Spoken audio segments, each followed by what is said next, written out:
নমস্কাৰ সুপ্ৰভাত আজি ভিডিওটো বনোৱাৰ উদ্দেশ্য অকণমান বেলেগ যোৱাকালি এটা ফেচবুকত ভিডিও দেখিলোঁ মানে অসমবাসীৰ অতি মৰমৰ পংকজ পাঠক ডাঙৰীয়াক আঁঠুৰ কঢ়াইছে মাৰিছে গোৱালপাৰাত হে অসমবাসী অনুৰোধ জনাইছে ইজনে সিজনক কাটি মাৰি শেষ নকৰিব যোৱাকালি পংকজ পাঠকে যদি সেইটো সময়ত শুদ্ধ সিদ্ধান্ত নললেহেঁতেন পংকজ পাঠকৰ লগতে পংকজ পাঠকৰ লগত কাম কৰি থকা 10খন ঘৰৰ মানুহ কালি গণপ্ৰহাৰত মৃত্যু হ'লহেঁতেন পংকজ পাঠকে একো বেয়া কাম কৰা নাই যিজন ব্যক্তিৰ মূৰত চুলি নাই তেওঁ চুলি অনাৰ চেষ্টা কৰিছে একো বেয়া কাম কৰা নাই এফালে প্ৰেমানন্দৰ ভৰিছে লিখিছে মানুহে ডিফেন্স কেটো অসমত আৰু দ্বিতীয় কথাটো হৈছে যিজন ব্যক্তিয়ে তেওঁক লৈ কণ্ট্ৰভাৰ্চি কৰিছে সেইজন ব্যক্তিৰ মূৰত চুলি আছে চুলি থকা ব্যক্তিজনৰ তাত যাবলৈ প্ৰয়োজন বা কি ৰাইজ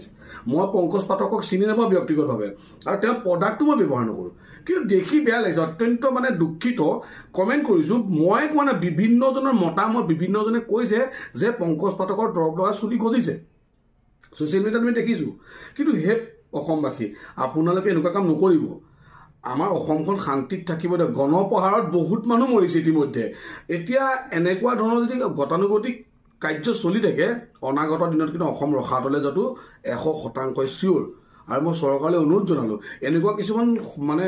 সময়ত আপোনালোকে স্পষ্টকাতৰ জেগাত আপোনালোকৰ কিবা সহায়ৰ প্ৰয়োজন আছে পংকজ পাঠক যেনেকৈ যি নহওক তেওঁ এজন অসমবাসী তেওঁ অসমৰ কাৰণে বিভিন্ন কাম কৰিব বিচাৰে একো বেয়া কাম কৰা নাই তেওঁ কাকো ভৰিত ধৰিবলৈ কোৱা নাই বিনা পইচাত তেওঁ কৰাইছে প্ৰেমানন্দ নিচনাকৈ তেওঁ ভুৱা ভণ্ডামি কৰা নাই তেখেতে ধন্যবাদ